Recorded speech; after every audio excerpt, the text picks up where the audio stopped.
Okay, so this will be the start of me, um, I guess, talking about. It's not really even a testimony, it's just my life story at this point. I'm currently 18, going to turn 19 really soon here.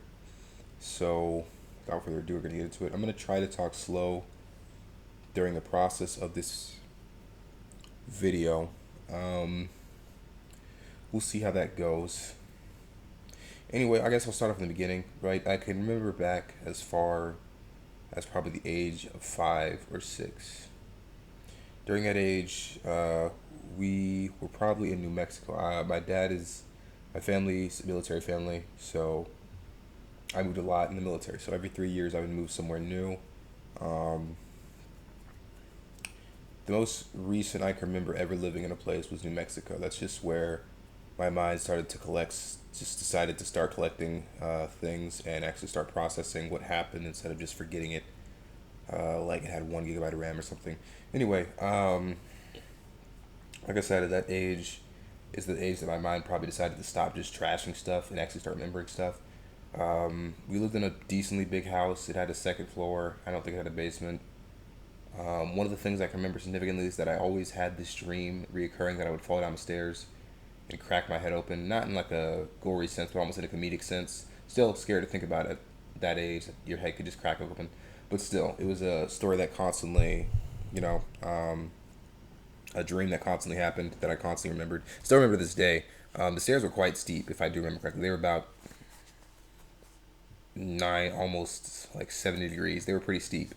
Steeper than most stairs should be nowadays, especially with the fact that it was probably an older house and it's definitely an older house now. But yeah, anyway, so there were four, all the rooms were upstairs. One of the significant things I remember is that one of my friends, Trevor, I've been a D1 yapper since birth. My friend Trevor, he spent the night at my house one night, and one night I just couldn't. I don't go to sleep. I don't think I've ever consistently gone to sleep on time for more than a week. Ever since, even since childhood. So something my parents would do often is they'd have me listen to stuff or watch stuff while I was supposed to be sleeping that would help me go to sleep faster, which tends to work. I still do it nowadays. But anyway, simply put, I was a D1 yapper. So when I didn't have something to listen to, I would yap myself. So I had a friend named Trevor. Trevor spent the night over at my house one time. I haven't seen him in at least basically 11, 14 years. No, because I would have met him. No, I haven't seen him in 17 years. Yeah, I haven't seen him in 17 years. Anyway, or at least all the years of my life except for one. So basically, I haven't known him all my life, but say ever since 6, I didn't see him again. Anyway, so point blank simple. He spent the night over. I was yapping. I don't know what I was yapping about. Can't remember that. Probably was just some game or Star Wars, something like that, or Gargoyles. Pretty cool TV show I used to watch a lot and still do sometimes when I have free time when I'm just doing nothing. I watched it. I think I talked about it with him maybe last night. He wanted to go to sleep. A little different than most kids. I'm not gonna lie. I don't know too many kids nowadays who just want to go to sleep like Trevor did. It was kind of odd, but at the same time, it is odd that a kid my age would want to yap all night. But I guess I don't know. I feel like personally that's what a lot of kids want to do. I'm sure that they want to sleep. At the same time, I often know kids who will ignore sleeping just so they can, you know, talk. But anyway, Trevor got up and he left the house. And this is pretty significant because this is a 6-year-old boy leaving the house in the middle of the night because his friend won't stop talking to him when they specifically had the sleepover to hang out. And if you know anything about sleepovers go by very quickly. They don't feel like an eternity. They feel like a very quick minute. Anyway, he leaves the house. This is significant because he didn't tell anyone where he was going. I was the only one who knew. I watched him leave the house. I wasn't gonna go with him because that didn't make any sense. He went outside. Like I've had common sense for quite some time. As long as I can remember, I've had common sense in most cases, right? So of course I'm not gonna follow him in the dark. 'Cause I don't know what's gonna happen, right? And that's by God's grace that I did. It's also by God's grace that He made it home safe. Luckily enough for him, he didn't live a mile away. He lived a 2-minute walk away, maybe even a 1-minute walk. It was like across the It was like across the block. He didn't live that far away. Like this is my house. This is another area of houses, and this is his house. The best way I could describe it is that this is one cul-de-sac. It's another cul-de-sac. Another cul-de-sac. So three. He lived 2 cul-de-sacs away. So lucky for him, he didn't have to make a long trek. And then also lucky for him, we lived on base, so no one was gonna just out of nowhere snatch him up. And even if that did happen, he probably would have been found very quickly. Obviously, if anything worse didn't happen. But anyway, point is, he was very blessed to not be in a bad neighborhood where something bad would have happened. Because if we weren't on base and if we were in a worse neighborhood than we were in, he definitely would have got snatched that night. And I wasn't going to follow him, so I would have looked bad for being the reason he left the house. Even though it doesn't make any sense why he would leave the house. Anyway, yet again, personally, if someone was yapping that much, I would just go down the stairs and sleep. He decided to leave the house, which is just insane, in my opinion. Especially at the age of 6. As you can tell, we're not the ordinary 6-year-olds. Anyway, that's the most recent memory I have of him. I mean, there's other memories I have of playing with him and, like, watching TV shows with him, but that's about it. Moving on, I remember moving, I think after Alaska, it was probably, or after New Mexico, it was probably Alaska. We moved there, so we spent some time there. We spent 3 years there. That's where I got my dog. Most annoying thing on this planet. I'm gonna be honest with you. That thing is annoying. Its name is Indiana Jones. I was so happy to get that thing. I would not be opposed to selling my dog. I keep saying this. Do I like him? Yeah, he's awesome. He's cool sometimes, but he's just very annoying. He whines a lot more than I ever expected that he would whine. He whines over trivial things. He whines over things he needs. Basically, just always whining. And if he's not whining, he's sleeping, which is honestly when he's most tolerable, if not chill to hang out with. Right? I get that a dog is like having a child that never grows up, but wow, I wasn't prepared for that. I honestly wish my parents would have told me no, but to be fair, I did every day ask them to have a dog for about like 2-3 weeks. I was dead set on having a dog. Now I have it. We're not selling it, obviously, so I'm stuck with it. Anyway, my news to you: be careful what you wish for. You'll get it. And like I said, would I be kind of sad if the dog died? Yeah, but I wouldn't be crying over it. Personally, that's just my opinion on it. I don't think that's not me trying to be sadistic or trying to be like evil or anything. I personally appreciate the fact that I had to give a dog, but at the same time, I would take it back if I could. I've learned a lot from having a dog. It's been cool having him around, but he's getting near that age anyway. So if he does pass out one of these days and just doesn't wake up, which I'm not saying he does in the past, I'm just saying if one day he doesn't wake up, it'll be really sad. But It's not gonna stick with me for long. I might forget I even had him in a few years. Maybe like when I'm an adult, I'll remember I had a dog, but I don't even remember what his name was. Anyway, as you can tell, I don't take animals too seriously. I do enjoy them and think they're very interesting, but they're not the biggest thing. I do enjoy my dog, but like at the same time, I'd probably be just as happy without him. I feel like at this point in my life, since I have so much else to worry about, he's just one more chore on the list at this point. Like that's it, because like I can spend time with him, but at the end of the day, he's always whining for something, and I can't express to you enough how much he whines. It's very constant, almost more than a baby whines. Like I've heard babies who whine less than he does. But anyway, he's a sensitive dog. I understand that. I enjoy having him, but at the same time, I'd be just as fine without him. Maybe younger me wouldn't have been fine without him. Maybe younger me needed him, but older me definitely doesn't need him. Moving on to topics, Alaska. I got the dog there. We've had him since he was a baby. Yeah, you know what? Might as well. Here, I'll just get him real quick. Indy, come here. Indy, come here. Okay, here he comes. Yeah, so he's a small Labradoodle, brown-haired. Come here. Nothing to write home about. Come here. He's not tall either, so that's why I'm having to pick him up. He just hit his head on the table because he's not very smart. Anyway, this is him, Indy. That's what it looks like. He's very stubborn, so he's not going to want me to move his mouth around. But that's what he looks like. I guess I'll maybe... I don't know. I don't think really he's that important, but just for the sake of, those who like dogs. That's a better look at him. Yeah, some would say he's adorable. I think he looks all right. I've seen cuter, but get out of my room. Get out, go. I don't really need you in here anymore. He's like a brother that never grows up. Yeah, you can go. Get out. Go eat or something.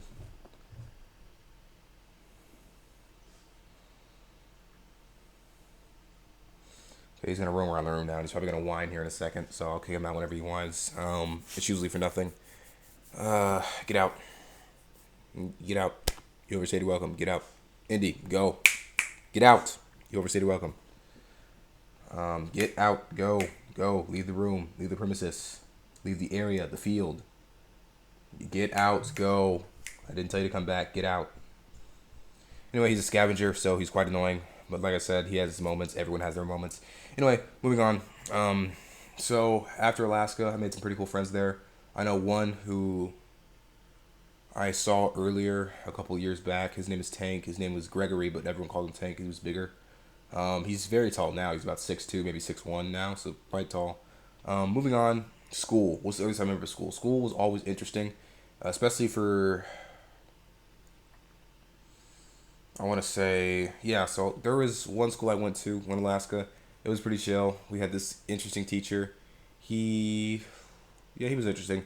He made it so that every day we'd have, like, each of us would have, he made it more personal. Thinking about it, it was a better way for him to understand each student. He had a little basic chart, and each chart would have everyone's name. Everyone's name would be placed in a neutral area at the beginning of the day, based on how you acted, based on how he viewed how you acted, based on what you did in the day, which goes to show how much he paid attention to what everyone did.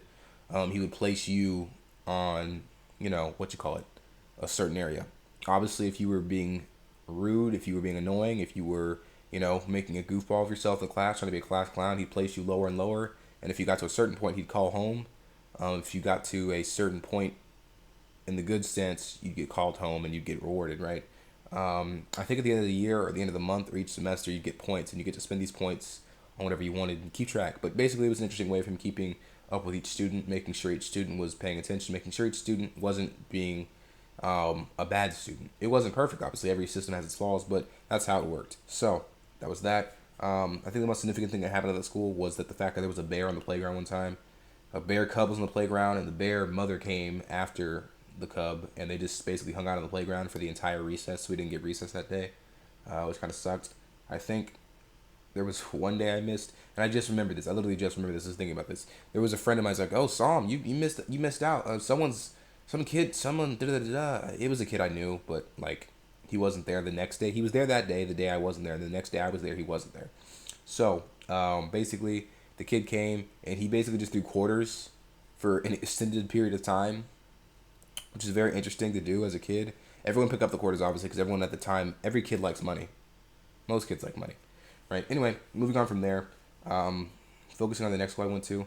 I'm trying to think back. The one school I remember that I went to when I was super young, let me explain this real quick, is an Imago Dei school. So, Imago Dei is a term that's based on Christ. This school was Christ-centered, right? The focus was to teach people about God, but also to teach them school-wise. It was a place where, if you wanted to, you could learn about God and also learn school, which I don't think the two should be separate at all. So that was a good thing.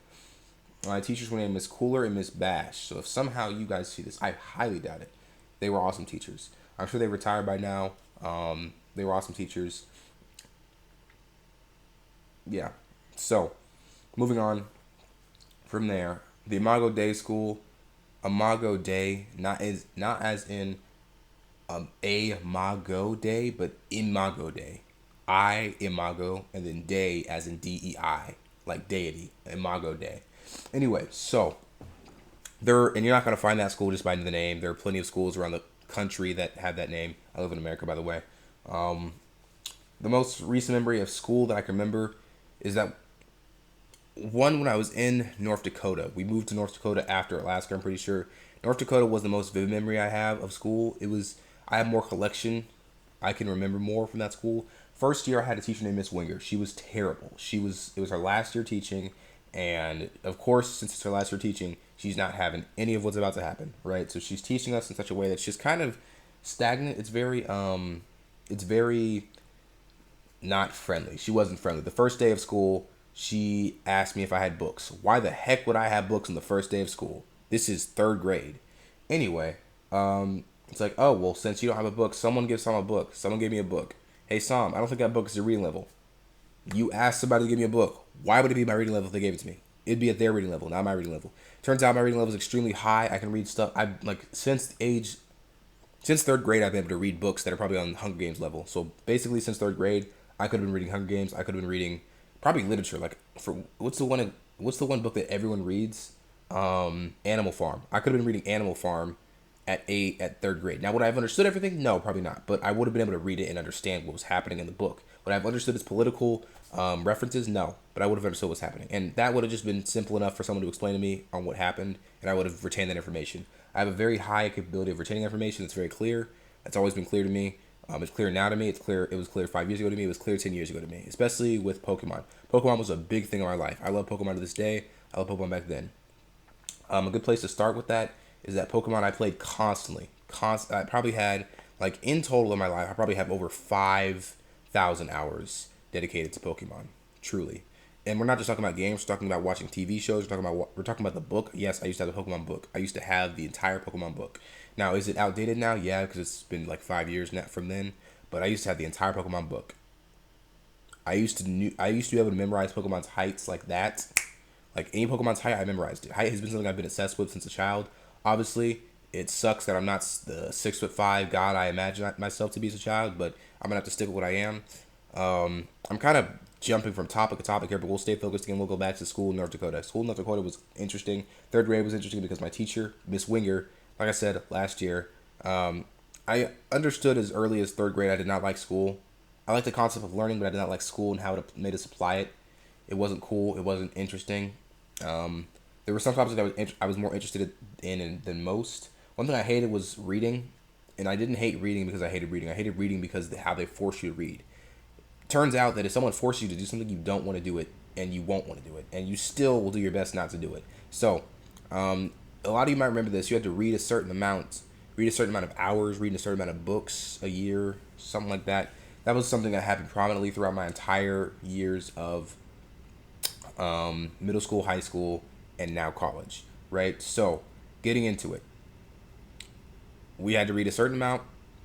I was always able to do that. That was never a problem. The problem was that I didn't want to do it, but I was always able to do it. I was always able to like cram at last minute too. Something I've always been able to do that shows me that I can do more is cram last minute. If you can cram something last minute and complete it with a decent grade, it shows you have the capacity to do even better than you did then. Because if you can do stuff last minute, that means that you could have done it when you had time and gotten an excellent grade on it. That's honestly what I believe.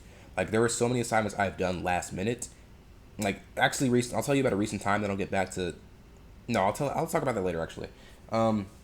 Anyway, third grade kind of sucked. Fourth grade was more interesting. I had this really cool teacher. I think her name was Miss Thomas. That was her name. Miss Thomas was awesome. She was a really cool teacher. She was very personable. She got to know each student. Each student had their own relationship with them. I goofed off a bit in that class, I'll admit. Sorry, okay. This whole entire time I've been kind of moving my mouth free because I thought there was hair in there. There was. Anyway, so, ignoring the urge to go immediately wash my hands because that's normally what I would do, but I'm going to stay for the sake of the video. I'll probably actually pause it at some point and wash my hands. But anyway, so, basically, fourth grade was cool. Miss Thomas was cool. She made learning a little more fun, but at the end of the day, I didn't want to learn, at least not the way that the school presents it. But I learned, I got good grades. The work wasn't ever really hard. It's just that I couldn't focus. I was diagnosed with ADHD at a young age. My mom was very smart and decided not to pill me up and make me some kind of robot, which I kind of already ended up as one either. So it's kind of interesting to imagine what would have happened if she did pill me up. If it would be worse, if it would be less. Anyway, basically, that was cool. Fourth grade was cool. Fifth grade was a little more interesting. I had a decent teacher. She was very angry at times, but I think fifth grade, something that I learned throughout those grades was how to better control my emotions. Because I've struggled with anger. I wouldn't say anger. I'd say more wrath. Like, I struggled with getting angry at like other students and threatening to fight them, and sometimes even about to when I was younger. And one of my counselors, I cannot remember her name for the life of me, but thank you so much, counselor, whoever you are. You'll know who I am. I'm Psalm Jones. I was at your school in North Dakota. I know I look a lot older, and I look a lot older. I have a lot more hair. My hairstyle's even different. I don't know. Maybe you'll recognize me. Maybe you'll notice this. Anyway, she really helped out with that. She gave me a lot of tips on it. She helped me understand that it wasn't always necessary. One of the things she helped me understand was to walk away, because some people are absolutely stupid. Some people are absolute idiots, and if you continue to engage with an idiot, guess what? You're going to get mad, and if you get mad, you will do something you will regret eventually. So she helped me with that. I think sixth grade took place in Italy. Yeah, we would have moved to Italy, and then in Italy, we would have moved there. I think the first year, no. Okay, so second, third, and fourth grade were taken. Second, third, up to fifth grade. No, second, third, fourth grade were taken in North Dakota, most likely. And then the rest of the grades, like fifth grade. Fifth grade was probably taken in Italy. We moved to Italy. I did not want to move to Italy because it's a foreign country, and I didn't want to move to a foreign country because I heard all the stuff that we wouldn't have in a foreign country. Italy was a very great country. I was too young to understand how great it was. Moving back to the States taught me how bad the States are compared to Italy. I'm specifically saying Italy because there are other European countries that are not so great that the States kind of trump. But anyway, Italy was a very great country. I couldn't even speak to half the people, a majority of the people actually, and I still understand how great of a country it was. People were very kind. It was one of the few places I lived where I didn't feel different for looking darker than most people, which I will tell you now, a lot of people in America and even just a few in Italy did look at me simply just because I was darker. And it's very noticeable. It's not hard to notice when someone's looking at you because you look a little bit different than they do. And not in the sense that I look different because I choose to look different, but because I am different than you. And I cannot change that, right? It's different when you're dressed up as an absolute idiot or you're dressed up as a drag queen and people look at you differently. That's something you can change and something you choose to do. Something you choose to dress up as is something you choose. It's a lifestyle you choose. I cannot choose to look any darker or any lighter than I already am, unless I want to go through extreme measures which would end up hurting me in the process. For example, bleaching is not healthy for you. Anyway, simply put, it was a place that I felt more comfortable in. Do I feel less comfortable in America? No, because I lived here, I grew up here. I understand how Americans work. Lived there for 3 years. The first year I took online. That 1 year of homeschooling definitely changed everything. It really did. One, homeschooling makes you weird. I'm just going to say that. Now, what do I mean by that? Homeschooling makes you weird in what sense? Homeschooling makes you weird because you don't interact with anybody except for your parents and maybe a few select people. And chances are those few select people are not enough for you to get a feel. When you are in school, you get a feel for every type of person. You get a feel for every type of person. You understand what people will respond, how people will respond to stuff you say. You understand. You know. You're smart enough in most situations. At least I am. I was smart enough to understand how people will respond in most situations. I was smart enough to understand how people would react to certain things I said, right? This was even after homeschooling, but homeschooling definitely made me awkward in the sense that I, for one, was a D1 yapper, and I didn't understand that not everyone else was a D1 yapper. So sometimes people would just leave the conversation, right? Now, that's a toxic trait. That's not a good trait, that's a toxic trait. For you to just leave a conversation, to just walk away, that's not normal. But that was the best way people knew how to respond at that age because no one's been taught at that age how to stop a conversation they don't have time for, they don't want to listen to, right? No one's been taught patience, which I wasn't taught patience either. At least not in the sense, at least not then. I was taught patience later, which even now I don't just walk out of conversations that I don't want to hear. Even back then I didn't. I would still listen. Now would I listen anxiously or intensively? No. I would just listen, which turned out to be a good skill because when you listen, you learn. Anyway, like I said, people would often just not be engaged in conversations I had with them. They would just kind of generally just tweak out. And by tweak out, I don't mean the same type of tweak out. I mean tweak out as in they would conk out and just stop listening at some point, and then we talk about something they like to talk about. And newsflash, when they talked about what they want to talk about, they were super happy to talk about it. Almost as happy as I was, right? Which didn't feel good at the age of whatever age I was, right? It felt bad to talk about something that no one was interested in, and they talk about something and then you're supposed to be interested in it, right? I understood that at such a young age. I feel like other kids understand that too. Kids are way smarter than they let on to be, or way smarter than they think to be in most cases. Anyway, point blank simple, it was a time for me to learn because I was in 5th grade, homeschooled. The homeschooling I was given was homeschooled. I was actually homeschooled a lot, actually. In many cases, there were many times I was homeschooled. I think I was homeschooled for at least 3 grades in total, and that's what ended up making me a little more awkward around people. I'd say that's dropped now, in the sense that, like, I could be awkward if I want to, but more often than not, I won't be, just because back then it wasn't as much of a choice due to the fact that I was homeschooled, and that's just how I was going to act, because that's how I'd been trained for the past couple of years. But after getting back into school, that kind of dropped. I was able to get back into the scene of being quote-unquote normal. Like I said, homeschooling doesn't make you weird in the sense that you're a weirdo. It means that you just won't communicate the same way with people. You won't have understanding of social norms. For example, you won't be infected by TikTok or Instagram or whatever was big back when I was young. I don't even know because I was homeschooled. My point exactly. I'm weird because I don't know what that is. That kind of weird. Now, don't get me wrong. There are definitely some people out there who are weird when they're homeschooled. Like, they are obsessed with some weird things. They're into some weird things. But they are not weird overall. Like, they'd be that exact same way. But they would just talk differently is the best thing. When you're homeschooled, you have a certain dialect of how you talk. You have a certain mindset of how you talk, right? For example, when you're homeschooled, you just say whatever. When you're not homeschooled, you don't just say whatever. When you're homeschooled, you say whatever, and then you just get weirded out when everyone else is looking at you like you're weird. But when you're not homeschooled and you have an understanding of how each people in a school reacts, for example, when you talk to someone, you understand what you can and cannot say to them. You understand what you can't say and what you can say. And if you don't, you'll test the waters and figure it out real soon. You will.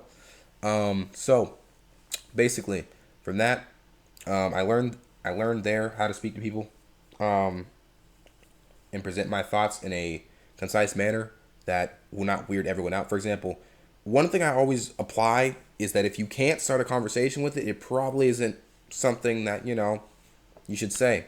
If you can't start a conversation with it, like, hello, my name is da da da, I drink toilet water. Guess what? That's probably not what you should start a conversation with. Probably something you shouldn't say at all. Anyway, so yeah, I was able to make friends though. It's not like it was a hard thing for me. Now, don't get me wrong. Making friends is one thing. Becoming friends is different. I could make friends so easily. In fact, I can't even remember a school where my name wasn't known. That's not to sit there and say that I'm, Justin Bieber or some kind of celebrity, but no, my name is very unique. So of course people knew it, and then I was a very outstanding person. Not to say I was a class clown, but I was very upspeaking. I was very outspeaking. People always had good things to say about me. There was the occasional, thing that was said about me that I personally believe not to be true. Like for example, I think in third, fourth, it was probably around sixth grade. There was some girl who like went around telling people that I asked her out, and then I what you call it? There was some girl that went around telling people I asked her out, and then she went on to say that I touched her, and she specifically like back then touching someone was different than touching someone now. Like especially in that grade, like touching someone was just tapping them. That was literally what she meant by touching. It wasn't in the sense that like I touched her in an erotic way or a perverse way. No, she literally just meant I touched her and asked her out. Like she was in the context she meant that I touched her on the shoulder, and asked her out, which back then was big because in sixth grade, people still believed in the idea of what she would call cooties, but not really cooties. It was called something else at the time. I don't care to remember because it doesn't matter. Anyway, so when I say touch, I don't mean touch in the erotic or perverse way. I mean as in I literally just tapped her on the shoulder and asked her out. That never happened. I'm pretty sure she mixed me up with some other kid, some other Afro-American. And I say Afro-American because every kid in my grade had an Afro. No one had the complexity of dreads like I have right now. And I say complexity, but it's not even that. It's really just locking your hair and letting it grow and then locking it again. So it's not that complex, but it is hard to manage. Hence, I wear a nightcap every night that I sleep, or I should be, but I forget to sometimes. Anyway, she made a fib. People believed it, but then like it would took 2 minutes to figure out that she just mixed me up with somebody else. But she still tried to play it off as we both did it, which was very weird.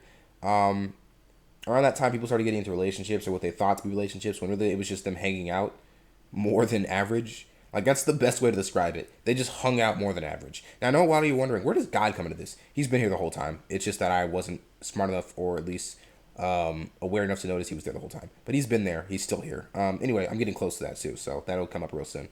Anyway, so yeah. At about this time, I got a cross necklace. I was super happy to have this cross necklace because I thought it would mean God was always with me. Someone broke that cross necklace the next day when I played basketball. It was tragic, but deep down I realized that it didn't really matter. It was just a necklace. Some part of me understood that, right? So something that a lot of kids in my grade started dealing with that I didn't even know about, which this is probably one of the bad things about public school. You'll learn about things that you don't need to know about, that you don't need to ponder on, right? Some of the bad things that it will teach you are, it's kind of tremendous. Like for example, like smoking, drugs, right? Something that a high school and middle school tried to do, and I say try to, it's something that kids will try to do. Something people do in general is that when they feel left out, when they know they're doing something wrong, and this is where sin comes in. When someone knows they're doing something wrong, they don't want to feel bad about it. So what can they do to not feel bad about it? They'll make someone else feel bad that they're not doing it, right? So let's get into that, right? One thing I know that was happening a lot that people were doing was that they were staying up late at night. Now, do I think staying up late at night is what's going to send you to hell? No. But obviously there's a reason you shouldn't stay up late at night, especially in school. You have school to focus on. That's the whole point. When you stay up late at night, you have a bad sleep schedule. When you have a bad sleep schedule, you will fall asleep in school. Anyway, that's one of the things that happened that I think obviously stuck with me. Not to say that I ever went to sleep on time anyway, but that definitely stuck with me for a while until I broke that and understood that sleeping on time is a good thing. Anyway, what next? So yeah, one other thing that obviously came up a lot was drugs. People were vaping a lot. People were smoking a lot. Now, have I ever really cared for vaping or smoking? No. I think personally, you ultimately decide what you will and will not do. It's great that you have societal factors, but some things you can decide not to do. For example, I decided not to sexually assault anybody. I think a majority of people have decided not to do that because one, they don't take interest in it, and two, there's repercussions for that, and they understand that. Now, do I think the reason you shouldn't be doing it is because of repercussions? No, I think you should be not doing it because you don't want to do that to somebody. You shouldn't want to do that to somebody, right? But anyway, something that, like I said, vaping, smoking, drugs, never been really interested in that. Never found the interest in that. I can understand how some people can. I can understand how some people can get addicted and hooked on that, 100%, because that's their escape. Everyone has an escape. There's a healthy escape, and there's always a healthy escape and a non-healthy escape, and there's always a middle ground that you're willing to go to, right? For example, a healthy, not so healthy escape is games because you can ultimately get sucked into the game and ignore other stuff, which is what games are designed to do. Anyway, drugs, right? Another thing people talk about that I didn't understand before was masturbation, right? I never understood what that was. As a matter of fact, this is how ahead of my time I was. This is how ahead God put me. The first thing that someone asked me, "Something, do you masturbate?" It's like, no, it goes against my religion. That's the first thing that came out of my mouth instantly. That is the first thing that came out of my mouth. This was in sixth grade. A sixth grader was telling somebody that masturbation goes against his religion. He was right. He just didn't know why. He just assumed. And that sixth grader was me. I don't know how on earth I know. Actually, I do, God. But I don't know why on earth God allowed me to have that understanding at such a young age. And ever since then, that's where I guess my journey with God started. I instantly, for no reason, knew that that was wrong. Or if I didn't know it was wrong, something told me to say that. And from then on, I asked questions about it. I asked my dad. My dad is very, very, very knowledgeable about the Bible. Very knowledgeable. Because he spent a lot of time studying it through his life, and he also spends time now studying it. In fact, one of the things that made my dad study the Bible more is when we watched the movie Jack the Giant Slayer. Amazing movie. One of my favorite movies ever. Truly amazing as a masterpiece. Truly. Is it biblical? A little bit. Is it wholly biblical? No. But anyway, amazing movie. That's probably what also got me started on my journey with God. Because giants were cool. Because giants were tall. I liked height a lot. I still like height. It's very cool to see a character who's 9'10". I'm specifically referencing One Piece when I say this, because One Piece characters are known for being unbelievably tall. Like Kaido's 26 feet and 7 inches. That's amazingly tall. Now, he's not human, but that's still amazing to be that big, to be that tall, right? Anyway, so getting back to the point, this is probably going to be the most interesting part of the entire video until later. But anyway, yeah, so masturbation, that was a new thing, right? I was like, what is that? I didn't know what that was. I didn't look it up. I don't remember how I learned what it was, besides the fact that someone mentioned it. But from that point on, that's when I started to understand what pornography was, right? I'm trying to think. I think I had been exposed to pornography before, but it was through friends and it was through them making jokes about it. But yeah, something tragically that happened enough was that I got caught into that, right? And at one point, I thought masturbation was normal for a person because believe it or not, like I said, when people do something that's wrong, they try to get others to make them think it's okay or to make you think it's you're weird for not doing it, right? And something that was commonly done in school, right? Especially for males, is that smoking's cool, smoking's normal, right? Weed is normal, stuff like that is normal. Drugs, cocaine, meth, a whole bunch. I could go down the list. Stuff that makes you unconscious when you take it, right? Especially masturbation because it's because of the hormones you release when doing it and the ecstasies that one can feel with doing it, right? So I got hooked on it, right? That's probably the only thing I've ever gotten hooked on besides video games. I was blessed not to have ever been in a situation where I ever wanted to consider taking drugs. Like, I had a bottle of,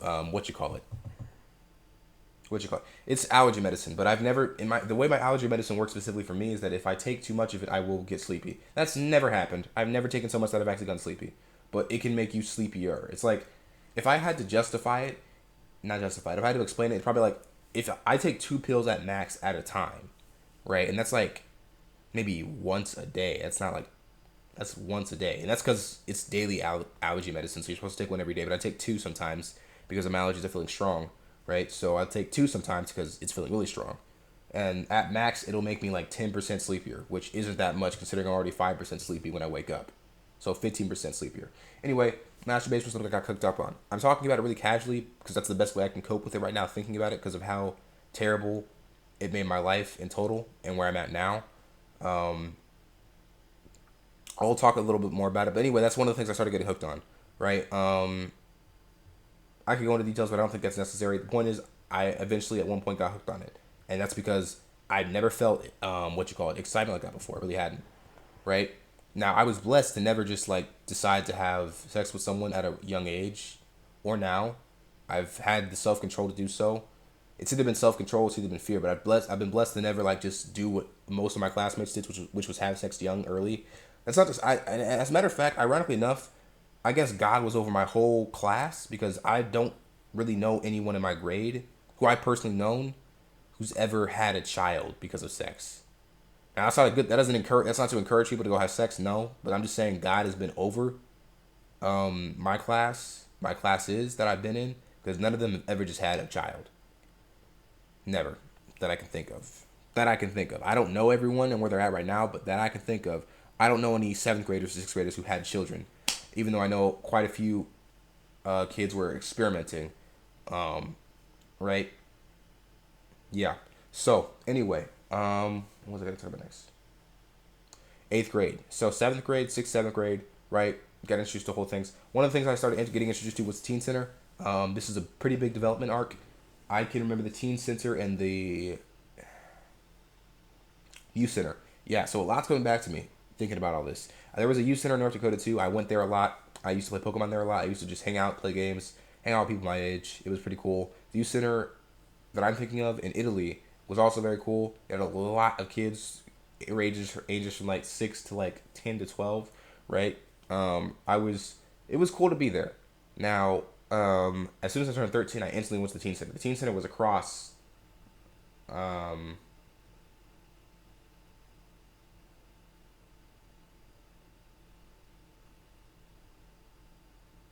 the teen center was across the street from the youth center. So the teen center was way more. Either or is a place where you drop your kid off so they can do something besides just sit at home alone, and so they can sit with people their age and commune with people their age, right? Either or. But yeah, either or. You'll notice that my head just completely shifted to an entirely different place. I went to go wash my hands like I said I would earlier. For those of you who are also very adept to keeping your hands clean because you use them very often. Anyway, yeah, so either or. It was pretty cool hanging out there. Yet again, I was exposed to stuff that I probably shouldn't have been exposed to at such a young age, like sex. One thing I saw a lot was relationships and how it didn't make sense to have them when you're in such a developmental stage of your life. Like, I'm gonna be honest with you. Yet again, there's no reason for you to be in a situation or a relationship at all when you're in a pivotal moment of your life where what happens decides who you become as a person, and it's very hard to change that later on in your life, even if you have a realization or some kind of awakening to some new knowledge or whatever. Anyway, I saw two friends of mine. One of them I actually saw on Instagram earlier. It's really cool. One of the coolest things for me is to go back in time and see people from 6th, 7th, 8th grade where they are now. His name is Adrian, and a friend of hers was named his girlfriend at the time, who I think they broke up, but they were still like trying to hang out together because they understood each other, which I'm not going to speak on that. Don't need to. I can't remember her name. Her last name was Gordon though. Anyway, besides me doxing two people that you're never gonna find on Instagram unless you just know who I am and you know who those people are. Shout out to Caleb, no Mendioles. Anyway, yeah, no. So I understood that, right? Teen Center. Like I said, I've been able to see and understand things by the grace of God at a younger age. For example, I understood that relationship was kind of just, you know. Anyway, moving on. I understood a lot of things, right? Obviously, things started getting more sexual as I got older because that's what people were focused on. That's what people have been focused on. That's what people start to focus on when they get older, when they get into high school, middle school, college, right? So my 8th grade year, I was done 7th grade year. I really missed Italy because I made some really good friends there. I really did. Like, I made people who were friends there who, if I saw them, they would wave at me, which isn't something I can say about everybody, right? Like, a lot of my interactions with people, even today, are based off of me interacting with them first. But it feels different when this person interacts with you before you interact with them. It really does. It really does. It's something different, right? It really is. When that person makes that, it doesn't feel cool. It doesn't feel chill. It doesn't feel, you know, authentic when you're always the first to reach out to the person. Obviously, there are exceptions. Like there are people who are shy. There are people who just have a lot, and they like, for example, me. Sometimes I won't reach out to somebody because I'll forget, not about them, but I'll just forget because of ADHD and I have other stuff going on, right? So sometimes when someone reaches out to me, it's like, oh, thank you so much for reaching out to me. I'm very forgetful. I don't check stuff all the time. I have other stuff going on, right? That's cool. And I get that for some people, but in 8th, 6th grade, that's not the same thing. People don't really have lives in 8th, 6th grade. They just do whatever they do because their parents tell them to, or they have school or something like that, right? Otherwise, they're mainly free, unless they're an academic weapon, which most people are not academic weapons. That's like top 5% of the class.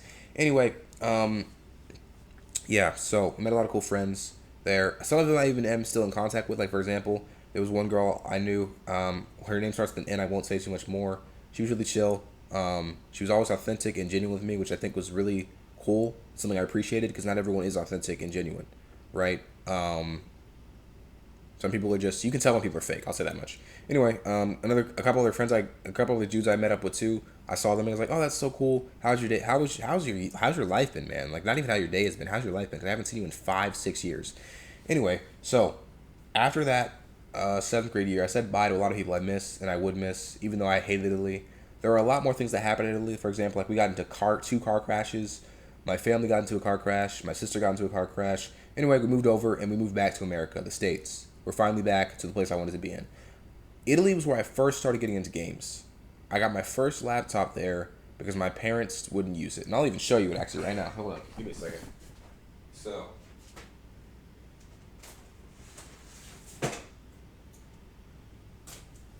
this old hefty piece of junk, I won't call it junk. It was cool. It's really chill.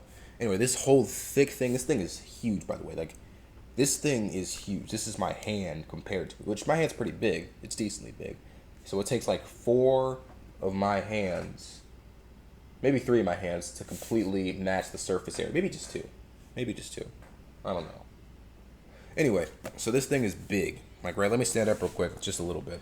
I'll, just to, show you how big this thing is. And then this is my old gaming laptop, right? This is what I use to game. So I played a lot of Roblox, so much Roblox. I still do play Roblox sometimes, but not nearly as much as I used to. One of the games that I got into Roblox was Q Clash.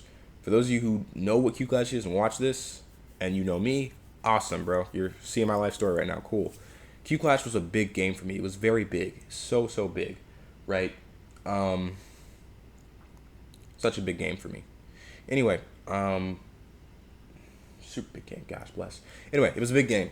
I played it a lot. It was it's basically like if Overwatch and TF2 had a child and it was on Roblox. And it's actually it's very amazing for such a game to be created, especially on Roblox because of how intricate it is, how detailed it is, how much how cool it is. It's really cool. It's so cool, bro. Like, it's such an awesome game. It's tragic that it hasn't been updated, but I played that game for about 5-6 years, and I have over 500 hours in it in total. I loved that game. I played it so much when I was in Italy. Another game on Roblox I played was Lumen Legacy. And the reason why you might be asking why I'm playing these discount Pokemon games, discount TF2 Overwatch games, is because really I didn't have a console. The most recent console I had before this laptop was an Xbox 360, which don't get me wrong, I love Xbox so much. Such a great experience to have as a child. Kung Fu Panda, Star Wars, the complete Lego saga, the complete Lego Star Wars saga, a bunch of other games like Lord of the Rings, so many Lego games. I love Lego so much. Like, I have a bin of Legos in my closet that you can see behind me right now. I love Lego so much. But anyway, as soon as 8th grade started, I was still gaming on that thing. Like, I would spend about maybe 6 hours, 5 hours a day gaming because I just loved it so much. It was a freedom. It was freedom. It was an escape, right? At this time, I still was someone who knew of God. Did I know He existed? I had a really strong thought He did. I really did. I know now, but I had almost a certainty that He existed, but I didn't realize how crucial He'd be in my life. Anyway, so moving on. 8th grade started in America. I was not homeschooled at all after I went back to America. So what happened next? I'm trying to think. 8th grade. So I went to a school in MI. It's MI. Sorry, it's MI. That's the area. And I went to school there, right? It was an awesome year. It was so awesome. I really feel like I made friends there. And I know I did because I can still be in communication with them.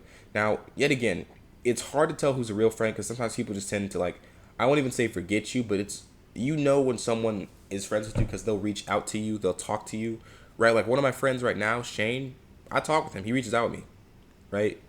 And I add him on Snap, I add him on Instagram, but we mostly just snap each other every once in a while. Shane, he makes an effort to, send me stuff to just, what you call it. Right now, sure.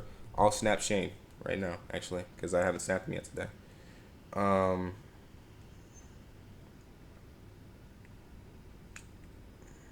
but yeah. Anyway, so yeah, I made a lot of cool friends there. I had a closer bond with them because this is when I started to go outside more and play games. I think sports are what really solidify a friendship with somebody. Now, obviously, there's only so much a sport can do when you're long distance and you're an hour, 2 hours away from your friend. Like, long distance really does affect things. Not being in close range of somebody affects things. It really does. So, yeah, I had a lot of cool friends there. My teachers were awesome. One of my teachers, I cannot remember the name of her life for me, but she was an amazing, probably the best English. She competes for the best English teacher I ever had. She really was amazing. She was great, right? Middle school is where you start to have different teachers as opposed to like, I guess you'd call it primary school or like kindergarten and stuff like that, where you have teachers who teach all the same stuff. They all teach. The first teacher, like through first through fifth grade, you'll have one. I had one teacher who would teach every subject, and they would split it throughout like periods in the day, right? They teach every subject. Anyway, so basically, simply put, yeah, eighth grade, I had different teachers, same as when I was in sixth and seventh grade. Um, but I just lost my train of thought. Sorry. I'm trying to think right now.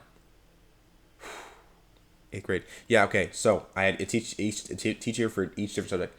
All of my teachers were just really awesome. I don't really think I had a teacher who was bad. If the teacher was yelling at me, it was probably because I was goofing off, which didn't really happen at all. There was only one teacher who really yelled at all. That's because the whole entire class was a mess. Like, she got the worst students, and then she had me. And something that the Bible says very true to: bad company corrupts good morals. I would say I was a good student because I had good grades. I could maintain my grades, and I did my best in most of my classes. Math, I've always hated math because I've always had bad teachers in math. But I still tried my best in math, and my teacher was very appreciative of that, and she was a very good teacher. Good math teacher, good science teacher, a computer science teacher. She was the first teacher that got me into computers, so that's really cool. Um, that's a whole different topic on its own because computers is what I do right now. But anyway, yeah, so awesome teachers. My English teacher is the one who taught me about women's suffrage, which to that point in my life I didn't really have an opinion on like the whole male female thing. I didn't have an opinion on gender wars. My opinion now is still pretty neutral. I'll explain that later. I'm pretty sure I just did a video about that. Anyway, yeah. So basically, teacher was awesome. Teachers were awesome. She was probably, I don't want to say I had a favorite teacher, but she was just really an awesome teacher. I felt a different connection with each teacher. Each teacher had bad days. Each teacher had good days, right? But they were still awesome teachers. They still taught us correctly. It's very nostalgic thinking back on those years, even though it was just, oh gosh, man, no, it wasn't just. It was 4, 6, 5 years ago. Like, wow, man. Time really does fly. Because I can still remember her classroom. I can still remember how it felt on certain days. She had awesome lighting in the classroom, which helped with this nostalgia. She gave us awesome books to read, like The Giver, that one. I can never remember the names of some stuff that are super significant. Now I can remember. I think it was called The Giver, and that book was awesome. The way she had us read that book, the way she had us read it with illustrations, it was just so awesome. The teacher was awesome. Best experience I had in English. I went back to visit them about a year ago, and it was so awesome seeing them again. They were like, wow. Like walking in those school halls after I was like, those school halls looked tall when I was first in them. They looked so tall. When I went back in that school hall, I could touch the ceiling. I'm not even a tall guy. I could touch the ceiling. I'm not a tall guy at all, but I could touch the ceiling. I think that's not to say I could like just instantly touch it like this. I think if I like skipped a little bit, like if I would have like skipped a little bit, I could have just tapped it like that. I wouldn't have had to use any jump force to get into that ceiling. If I would have Supermaned that ceiling, it would have broke the ceiling. Anyway, small world, bro. So I've also seen a couple people who, I used to go to with that school, and I only went there for 1 year. I only went there for 8th grade. After that, I moved on to high school. High school was very, very, very different. it, and not in the sense that it was different from school, but it was just a different experience. It was much bigger, so much bigger than middle school, so much bigger. And middle school was already big enough. There was a lot of people there, right? High school was so much bigger. So many people I'd never seen in my grade that were in my grade that I walked with in the halls, right? But I made a lot of friends in high school, like people I still talk to. But that's obviously because it was only a couple. That was only like a couple months ago that we graduated, so I still know some of them, right? Obviously, it'll get more distant and distant as time goes on, and I'll only know a few, and then I'll only know less than a few, right? Anyway, so yeah, high school was interesting. I learned so much in high school. Obviously, everybody was banging it in high school. Everybody was doing it in high school, right? Everyone was beating it off, whether it was to a girl or whether they were doing it with a girl. That's where it got really strong, right? It was very bad at that time for me with masturbation because that was something I used as an outlet. Even though there were so many other things I could use as an outlet. I could have read, I could have learned a lot of language, I could have focused on school more, right? And I feel like something that did to me, that took away, was my focus and attention span, because it's one of those things that's instant gratification. Something that a lot of people in this generation have is instant gratification. Instant gratification is the killer to all things. Instant gratification is what makes us worse. Like, a lot of my life now is based on just last night. I was like, I don't want to spend any more money. I want to save money for the rest of the week, right? I hopped on last night. I saw this cool knife on Valorant. I was like, yeah, I'm getting that. Sorry. So I just spent money on it, and I spent money on a bunch of other things too. I shouldn't say a bunch of other things. I spent money on that, and then I spent money to get food because I felt super sick that night, just yesterday. I even took the day off from work because I felt really sick though. Like, I genuinely felt sick. I couldn't get up without my head pulsing. My legs felt fatigued. It felt hard to walk. When I got up, my head was literally like pounding in my head. My throat was killing me because of all the mucus in it. I was coughing a lot. If I tried to think on anything more complicated than a Scooby-Doo episode, it would hurt. It was bad. It's better now. My throat, it's really bad now. It's just my throat, and I'm sweating a lot because it's because of fever and all that. I'm going to have to get a whole drink here soon, maybe. Anyway, back to high school. High school was amazing. One of the things I did in high school that I think I really wish I would have done earlier is cheerleading. It was cool. Male cheerleading, obviously, not female cheerleading. Stunting, which is basically the dudes you see who are super ripped and jacked and buffed, who lift girls in the air and kind of keep them up there for like 30 seconds, maybe longer, right? I did that for a short period of time. It was really fun and really awesome, something I really enjoyed doing so much, more so than games. Like, I would hop off Val any day to go stunt for cheerleading. It's really fun and cool. It's just really fun, right? And it's active, so I'm lifting people, so I'm lifting weights essentially. Something I got big into my junior year of high school was lifting. I tried to stay to lifting. One of the things I try to focus on is lifting, right? One of the things I thought that would just help me or fix me was lifting. I was wrong. It was God. Something that I found. Oh yeah, that's where it starts. So in high school, I started getting more into God. I started seeing a lot of videos on TikTok. I started seeing God in a lot of ways. Like, for example, He would just get me through stuff that I didn't need to get through, that I should have failed on. For example, people talk about how God got them through cancer, how God got them through a broken leg, how God got them through hunger, poorness, like getting evicted from a house. God got me through school, which is what, if that didn't happen, that probably would have destroyed my whole thing. Because looking back on it, I could have done so much better in school. I think we can all say that about ourselves. We can always do so much better, but I could have done so much better. I was always so focused on enjoying myself when, tragically enough, that's something we don't teach in life. People are focused on enjoying themselves in life because that's what they're told to do. When really, you need to focus on working. Because if you don't focus on working, then you're never going to have that time to enjoy yourself. The Bible even says that. Youth is awesome, but you need to spend it doing stuff that matters, not doing stuff that won't matter in 10 years. Like, Valorant is awesome. I need to stop focus on Valorant and focus on school. Focus on my relationship with God. Focus on other important stuff. Like, really.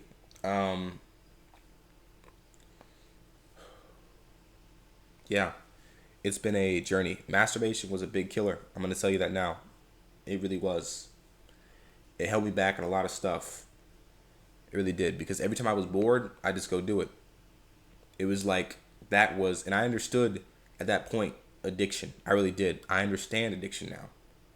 Right? It's not as simple as saying don't do it, because it's something that crawls at you. There's an animation video that shows what addiction is. It's this little bird who takes a pill, and every time he takes a pill, he feels like he literally is able to fly. And then he continues to take the pill. He flies less and less each time. Each time he flies less and less, he's still looking for that pill because it still gives him excitement. And that's what masturbation is. That's what every addiction is. You take the pill. When you take the pill, you can fly in the air for the first time. The second time you take it, you don't fly as high. And the crash hurts. But the first time you take that pill, the fly is clean and the land is clean. You will never forget that fly and you will never forget that landing. You'll never will. That's the thing about addiction. You will never forget that fly point and you'll never forget that landing point. This is going to be the highlight of the video that I talk about this, because this is serious and I want to address it. So, when addiction starts, let me say it again. You have the flying point and then you have the landing point. It's always perfect on the first try. It always is. The second try, you get that fly point again. You're a little lower than before, but the crash kind of hurts. So you're just looking for it again. You continue to look for it. You continue to look for it, and let me just show you what happens. You find it. Find it. Find it. You'll notice I'm getting lower and lower and lower and lower and lower. That's what happens. And eventually you get to a point where it takes so much more to satisfy that hunger, that lust. That lust. It takes so much more to satisfy that. And the biggest thing is that it hurt me to see how I looked at women differently. It hurt me to understand how God made women and men in his own image. And it hurts me to see how, even now, I still have the possibility of looking at a woman and not seeing her made in God's image. Seeing her in lust wise really does. It does. It hurts so much. And one of the things I think that someone said that really hit, I can't remember what his name is, but something he said is that lust is purely evil. It has a purpose. It is to separate you from God, because it's one of those things that you will focus on. When you know you're impure in something, you'll focus on that and you won't let it go. And it makes sense, because why would you let go that you just keep on messing up, right? And that's what I saw it as. During these 4 years, school and masturbation were my biggest struggles. School, I just had to complete stuff on time, but I was always trying to enjoy myself because I was always trying to get a break. Breaks are necessary, don't get me wrong, but sometimes you got to understand that in life, you're not going to have breaks. You're going to have to keep on going. You're going to have to keep on going. You will. There will be nights where you have to keep on staying up late, even though you're not done yet. It shouldn't be nights where you're up until 12 enjoying yourself. It should be nights where you're up until 12 working so that you actually have a reason to sleep. Right? I'd get in this conundrum where I'd take too many breaks and then I'd have more work than I ever had breaks. And I would procrastinate. Right? And masturbation didn't help that either, because I was so used to instant gratification at that point. Because like I said, it had been a thing for me since 6th grade, ever since someone talked to me about it. And deep down I knew it was wrong. Right? I just didn't know why. And I know why now. I know why it's wrong. One, because it's lust. It's lust after a woman. It's you objectifying somebody. It's you saying that they don't have a purpose besides entertaining and fulfilling that purpose. It really is something. Something else I've managed to figure out in the past 4 years, I never had been like in a situation where I've actually truly wanted someone in a relationship. Don't get me wrong, it looks very enticing to have some relationship. It's kind of a little I'll admit, I definitely feel what some people say what they feel when they say that they feel like they need a relationship when they see someone else in a relationship. But after actually after actually seeing what relationships are like in today's society, no, I don't want one and I don't need one. What I need is what God has for me, right? And I'm being serious with that. That's going to sound super lame to some of you, but that's where it is. Because if I follow God's plan, I won't fail. If I follow my plan, I'm certain to fail, no matter what, right? And I understood that in the past 4 years. Something I got into in the past 4 years was debating, right? So apologetics, that's what I do a lot of now. Whenever someone has a question about God, whenever someone has a claim against God that I find to not be true, I will debate on it. I will argue for or against it, right? For example, I'll answer major questions like, is God evil? Okay, if God isn't evil, then why do you do this? Is homosexuality a sin? Oh, okay, if it is a sin, why is it a sin? And don't just say because God said this is a sin. I'll answer questions like that, right? And I still do it right now. I aim to do it in the future. I aim to get smarter, right? I've had a lot of goals in life. And I think something that I did to compensate for not feeling like I'd have something to do later on in life is make goals. Now, have I reached half those goals? Not even close. Have I reached a fifth of those goals? No. Have I even reached a 10th? No. But I know if I keep following God, I'll reach goals that I need to reach, not goals that I want to reach but need to. And I realized how important it is to understand that in this life, it's not about what I want, because what I want is ultimately going to lead me to a worse path than what God wants. If I follow what God wants, then I will truly be somewhere. I will be something. I won't have to worry about validation from this world or validation from people about whether my job makes this much money, whether I look a certain way, whether I talk a certain way, whether how tall I am, how short I am, how much I weigh, how big my quads are, how big my biceps are, how much I can bench, how much I can squat, how good I am at Valorant, how good I am at anything, really. Only one thing that matters, and that's what I've understood in the past couple years. Like, truly. One thing, like I said, relationships. I've seen relationships that are neutral and relationships that are bad. What do I mean by neutral? I mean, they tolerate each other, right? Like, I know relationships with people who tolerate each other, right? They have their ups and downs, and you can't see everything in a relationship. Why would anyone on this earth who is in a relationship post the bad things? No one on this earth ever wants to think about the bad things. Nobody ever wants to think about, sorry, I'm pushing my chair in. Nobody ever wants to focus on the bad things, even though those do matter, right? People in this world who aren't Christian understand that everything in this world comes based off of perception. It's based on how people see you, right? Like, for example, I have eczema. So if you look at my arms here, you'll see that they're darker in some spots than others, right? Darker in some spots than others, right? And that's what eczema does. It makes your skin break out, and it affects it in a way that makes it to where it can break out. And when your skin breaks out, at least for me, it gets darker, right? So, anyway, people understand that life is based on perception. So, of course, when you look at relationships, you'll never see the fights. You'll never see the toxic relationship. You'll never see the abusive behavior, whether it's verbal or physical. You only ever see that stuff when it gets leaked, and that's why it's called leaks, because it wasn't meant to be shown. When something is leaked, it means it's not meant to be shown, right? So, another thing I've learned that's really important that I think people don't understand is be careful what you say, how you word it, and also pay attention to what you read. What I mean by that? Be careful how you word stuff, because even if you mean something entirely differently, someone will take it and twist it. Like, one thing that I also got into during those 4 years that I luckily dropped. I think I had it for about a year and I dropped it after that. Was red pill energy, right? Red pill. Like, for example, people like Andrew Tate. What's that guy's name? Sneeko? Yeah, Sneeko, and a couple other guys. Right? I got into that kind of red pill content, right? And that's because I was searching for a purpose. Everyone searches for something, and everyone searches for a persona to fit on.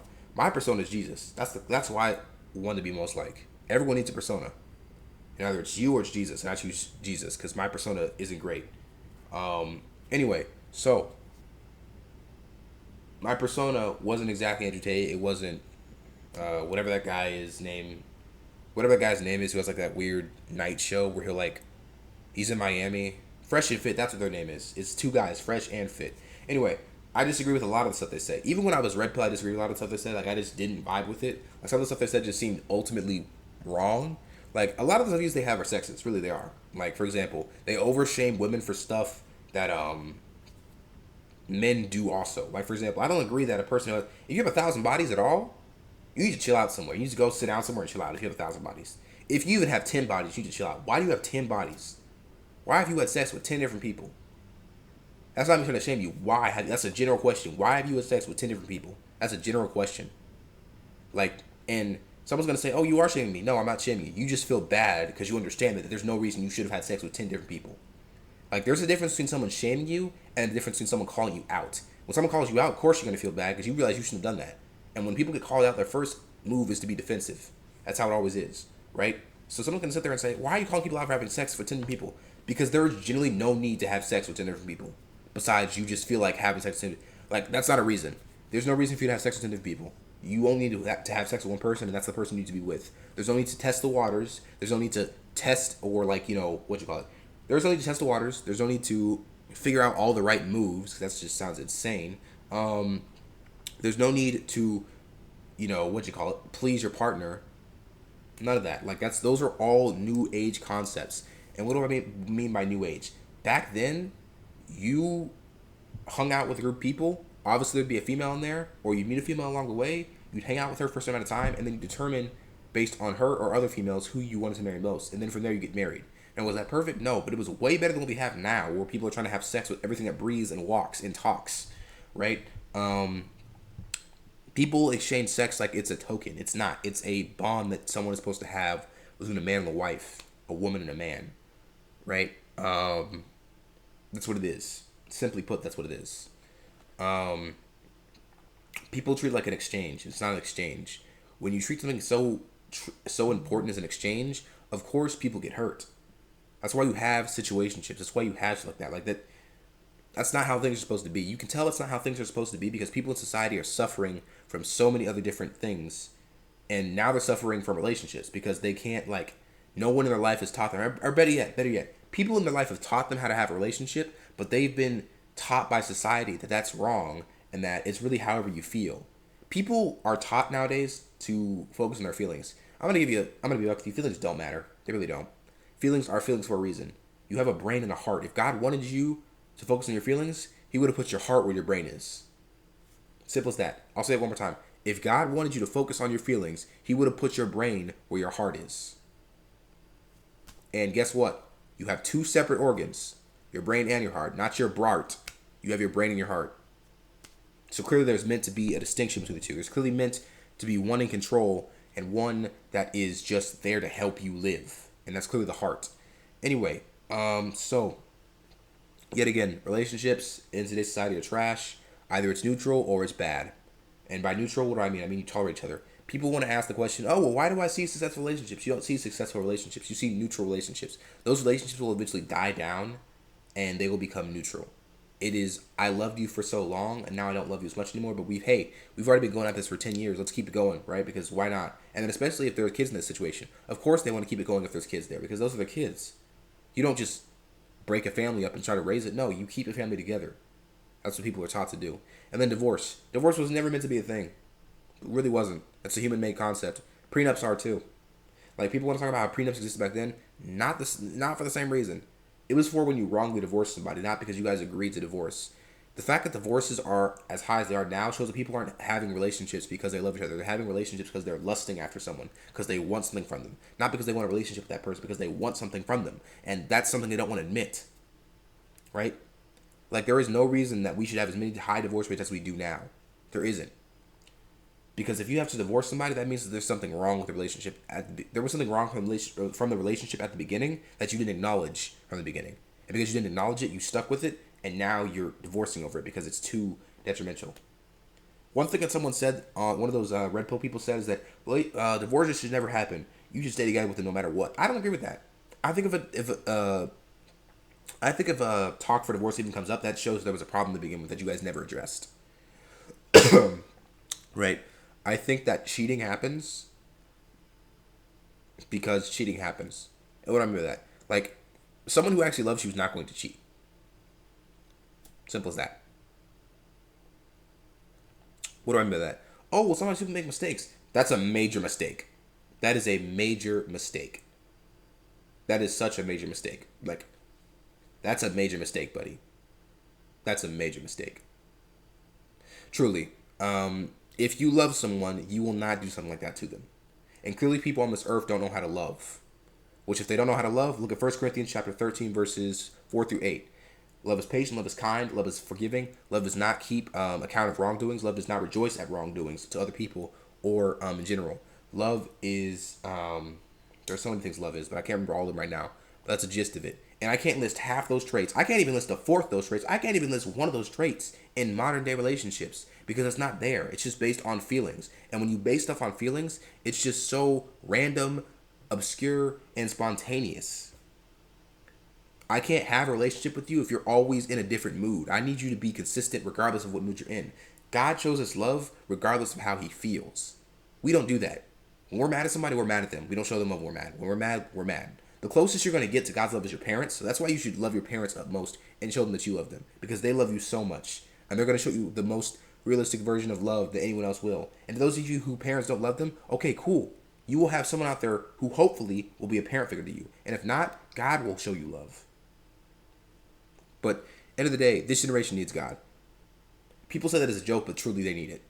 Because what on earth is happening, bro? And it's only getting worse. Like, what you call it?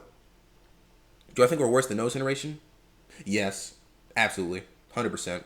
Anyway, moving on to where we're at now, college. It's rough. Life sucks. Something I'm a part of now is a server where it's a bunch of Christians. I'm kind of like, I wouldn't even really call it modding. I just have mod perms and I kind of watch what happens. I I just have the roles and I'm able to do stuff. For example, like I host Bible studies there. I answer a lot of questions there. One of the biggest tips I could give you guys is find a community who of Christians. Turn to God first. Obviously, if you're not going to turn to God first, consider it. Because truly, I'm telling you, it's life changing. It really is. I wouldn't be where I am right now if I wasn't with God and God wasn't with me. Was always with me, but I wasn't always with Him. I knew of God, but I didn't know God. It's the best way to put it. So, this was about an hour or so. I don't expect anyone to watch this fully. I kind of got sidetracked talking about worldly things, but anyway, finishing off the story, I finished high school, right? Masturbation was still a big thing after I finished high school. It took me a little bit to get out of it. Like I said, I've been doing it for so long. I'd been doing it for so long that it stuck with me, and it was so hard to drop, right? And it's progressively gotten so much better. It really has, and it started when I started following God.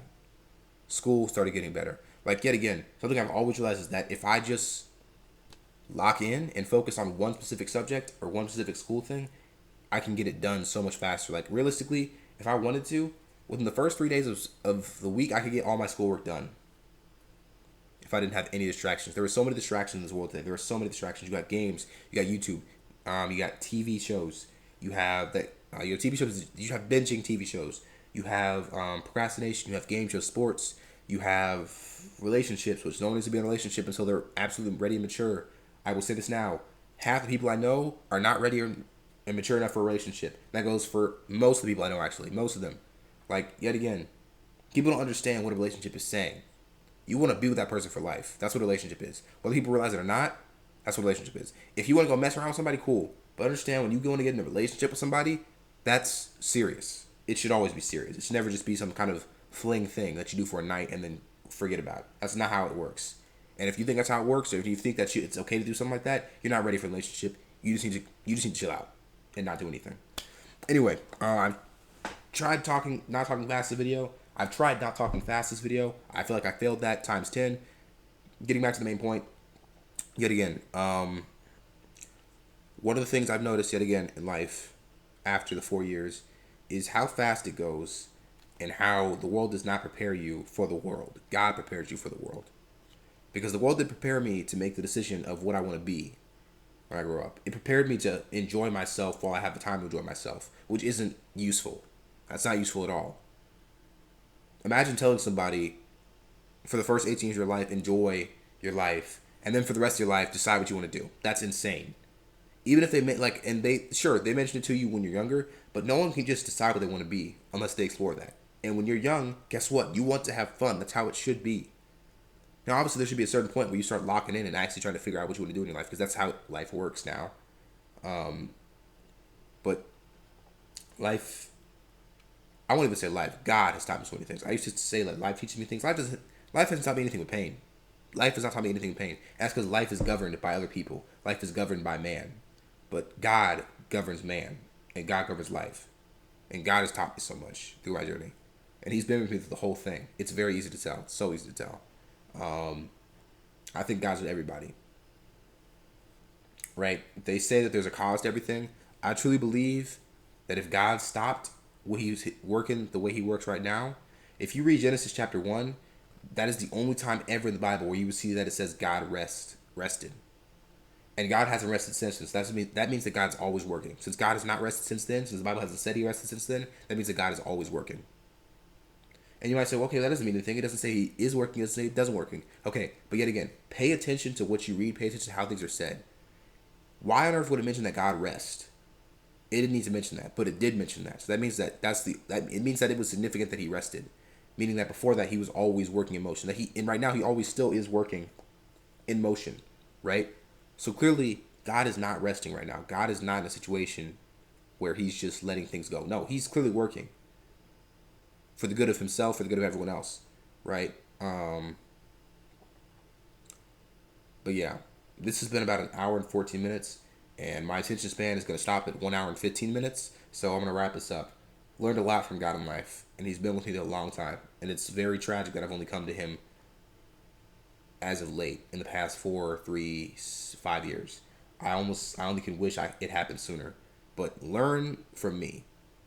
And if you have more questions, obviously I'm here to answer them, but learn from me. Learn from predecessors. It's useful. It's so useful.